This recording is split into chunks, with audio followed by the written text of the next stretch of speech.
Jangan lupa jaga kesehatan, jaga kebersihan diri, memakai masker bila keluar rumah, dan tetap semangat belajar bersama ayah dan bunda di rumah. Assalamualaikum warahmatullahi wabarakatuh. Selamat pagi anak-anak kelas 5 hebat. Bagaimana kabar kalian hari ini? Semoga dimanapun kalian berada selalu dalam keadaan sehat dan selalu semangat dalam mengikuti pembelajaran. Sebelum kita memulai pembelajaran hari ini, marilah kita berdoa sesuai dengan agama dan keyakinan masing-masing. Berdoa dipersilahkan.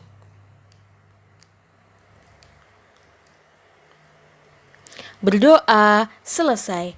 Hari ini kita akan mempelajari rangkuman materi tema 1 subtema 2. Yang pertama ada muatan pelajaran PPKN. Perilaku tidak mencerminkan Pancasila diantaranya. Yang pertama ada di lingkungan sekolah. Hal-hal yang tidak sesuai dengan Pancasila. 1. Memilih teman hanya yang kaya saja atau satu daerah saja. Yang kedua, tidak mau meminjamkan peralatan sekolah kepada teman. Yang ketiga, menyontek. Yang keempat, berkelahi. Yang kelima, tidak mau mengikuti upacara bendera. Dan yang keenam, mengejek teman. Yang kedua, ada di lingkungan rumah. Hal-hal yang tidak sesuai dengan Pancasila diantaranya tidak melaksanakan ibadah sesuai dengan agamanya. Kemudian, tidak mau berbagi makanan dengan anggota keluarga yang lain. Selanjutnya, memaksakan kehendak kepada anggota keluarga. Yang keempat, membantah orang tua. Dan yang kelima, bermalas-malasan. Selanjutnya ada di lingkungan masyarakat. Hal-hal yang tidak sesuai dengan Pancasila adalah yang pertama adalah melarang orang lain melakukan peribadahan sesuai dengan agamanya. Yang kedua, tidak mau mengikuti kegiatan kerja bakti, ronda, dan rampat lingkungan. Dan yang ketiga, tidak mau menjenguk tetangganya yang sakit. Yang keempat, melakukan kekerasan. Hal tersebut tidak patut kita contoh ya anak-anak. Selanjutnya ada muatan pelajaran bahasa Indonesia. Nah, kali ini kita akan belajar mengidentifikasi ide pokok dalam teks lisan. Ide pokok merupakan inti pembahasan dari suatu teks. Ide pokok dapat ditemukan dalam teks tulis maupun teks lisan. Untuk mengidentifikasi ide-ide pokok yang terdapat dalam teks, kalian perlu menemukan informasi penting dan kalimat utama dari teks yang kalian dengar atau baca. Nah, berikut ini langkah-langkah yang perlu diperhatikan untuk mengidentifikasi ide pokok dari teks lisan adalah sebagai berikut. Yang pertama, dengarkan teks dengan sungguh-sungguh. Yang kedua, catatlah semua peristiwa yang sedang dibicarakan dalam teks. Yang ketiga, tentukan topik serta kalimat utama yang menjadi inti dari teks lisan. Yang keempat, tentukan ide pokok dari teks lisan berdasarkan kalimat utama yang telah ditentukan.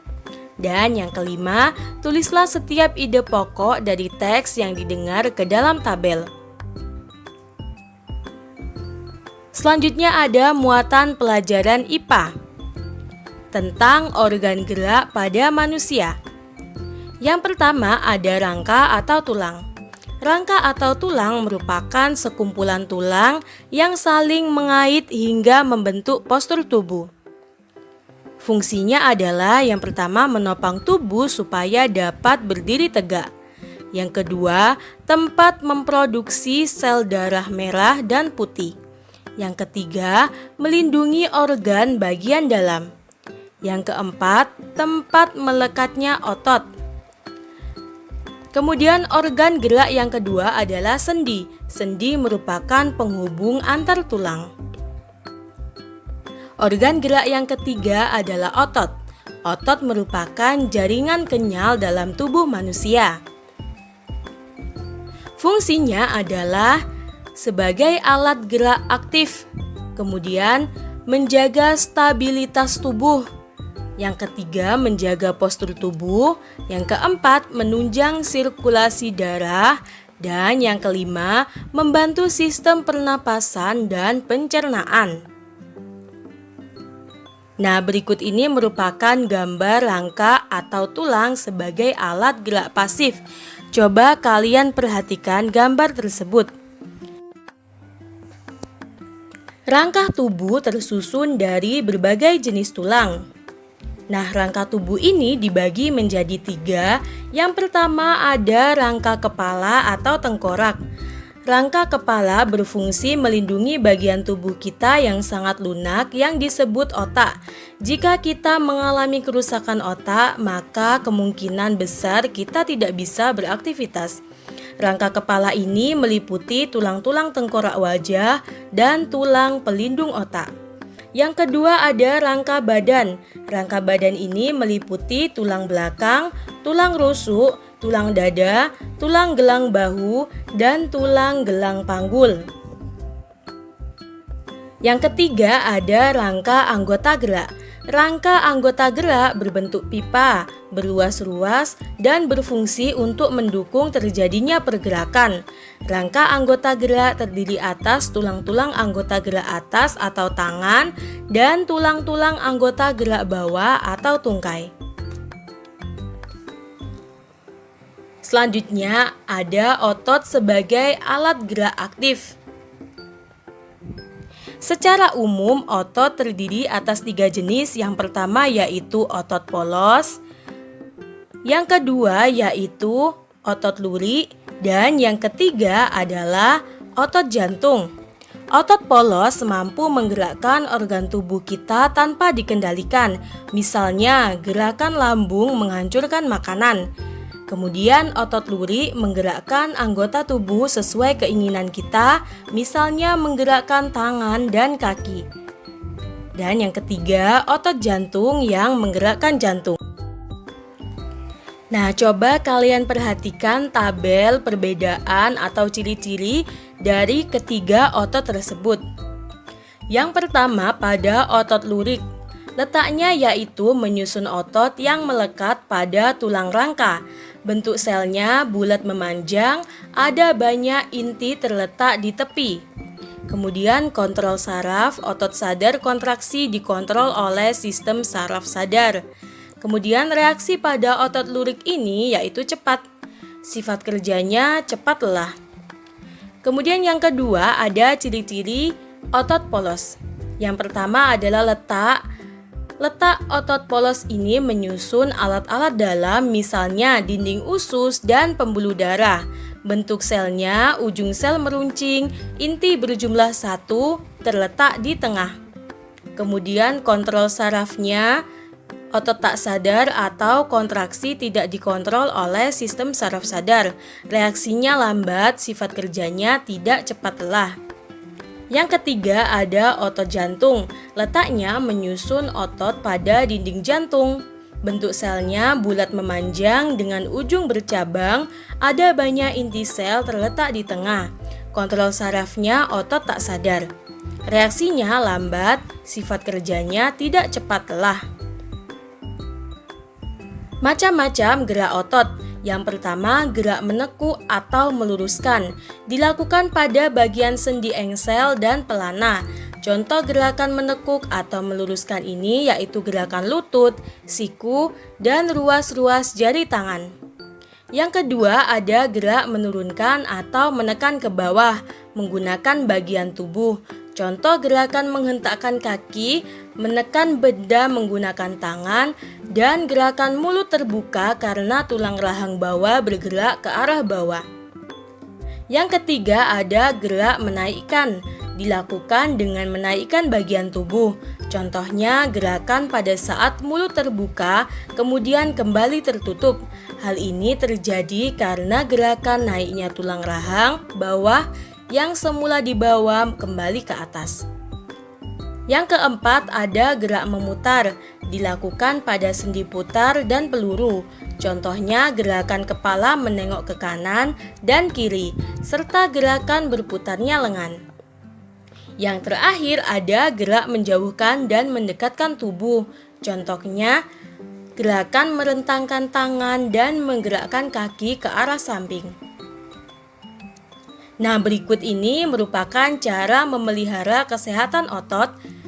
Yang pertama, memenuhi kebutuhan cairan tubuh. Yang kedua, melakukan peregangan. Yang ketiga, meringankan nyeri otot. Yang keempat, menghindari gerakan yang membebani otot secara berlebihan.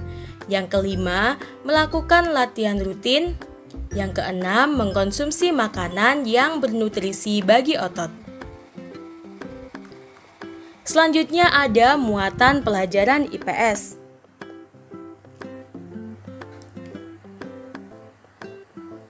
Nah, muatan pelajaran IPS ini kita akan membahas karakteristik geografis Indonesia. Pulau yang paling padat penduduknya adalah Pulau Jawa. Provinsi yang paling padat penduduknya adalah Provinsi DKI Jakarta. Pulau yang paling jarang penduduknya adalah Pulau Papua. Faktor yang memengaruhi persebaran penduduk adalah yang pertama, keadaan alam, yang kedua, keadaan sosial, budaya, dan ekonomi. Yang ketiga, pembangunan fisik. Bentuk keragaman di masyarakat antara lain budaya, agama, suku, dan kegiatan ekonomi. Perhatikan contoh ketampakan alam berikut ini. Nah, ketampakan alam yang pertama ini merupakan ketampakan alam berupa pantai. Ketampakan alam adalah lingkungan alami yang merupakan ciptaan Tuhan Yang Maha Esa. Kemudian gambar yang kedua ini adalah persawahan atau terasering yang merupakan ketampakan buatan. Ketampakan buatan ini yaitu lingkungan yang merupakan buatan manusia. Ketampakan alam atau bentang alam ini ada dua jenis. Yang pertama adalah ketampakan alam daratan, yaitu berupa dataran rendah, dataran tinggi, gunung, pegunungan, pantai, dan tanjung. Yang kedua ada ketampakan alam perairan, yaitu berupa sungai, danau, laut, selat, teluk, dan rawa. Selanjutnya kita akan belajar cuaca dan iklim di Indonesia. Cuaca adalah keadaan udara yang terjadi pada waktu yang pendek dan tempat yang sempit. Sedangkan iklim adalah keadaan rata-rata cuaca pada daerah yang luas dan dihitung selama beberapa puluh tahun. Nah, sekarang coba kalian perhatikan tabel perbedaan antara cuaca dan iklim. Yang pertama, sifat cuaca yaitu mudah berubah, sedangkan iklim relatif tetap. Kemudian yang kedua, cuaca berlaku untuk waktu yang terbatas, sedangkan iklim berlaku untuk waktu yang lama. Yang ketiga, cuaca daerahnya sempit, sedangkan iklim wilayahnya luas. Yang keempat, cuaca merupakan hasil pencatatan baru, sedangkan iklim hasil rata-rata keadaan cuaca. Selanjutnya adalah cuaca, ilmunya adalah meteorologi, dan iklim ilmunya klimatologi. Iklim di Indonesia. Iklim di Indonesia ini terbagi menjadi 3. Yang pertama adalah iklim laut. Nah, iklim laut ini menyebabkan angin darat dan angin laut serta membuat penguapannya menjadi tinggi. Kemudian yang kedua ada iklim tropis. Karena letak Indonesia dekat dengan garis khatulistiwa sehingga suhunya menjadi tinggi. Yang ketiga adalah iklim musim. Iklim musim ini terjadi karena angin musim yang tertiup berganti arah setiap setengah tahunnya. Dan yang terakhir yang akan kita pelajari adalah muatan pelajaran SBDP tentang cara membuat sampul atau cover buku. Yang pertama yang harus kita ketahui adalah fungsi utama sampul. Nah, sampul ini fungsinya adalah memikat calon pembaca untuk membaca buku. Sedangkan unsur sampul yang pertama adalah terdapat judul yang ditulis menggunakan huruf yang menarik dan mencolok. Yang kedua, terdapat kalimat penjelas. Yang ketiga, terdapat nama penulis buku. Yang keempat, terdapat identitas penerbit. Yang kelima, menyertakan gambar yang menarik yang sesuai dengan isi buku. Yang keenam, terdapat sinopsis buku di sisi belakang. Dan yang ketujuh, terdapat identitas buku dan punggung buku. Demikian yang bisa kita pelajari pada rangkuman materi tema 1 subtema 2 ini. Semoga bermanfaat. Thank you for watching. Wassalamualaikum warahmatullahi wabarakatuh.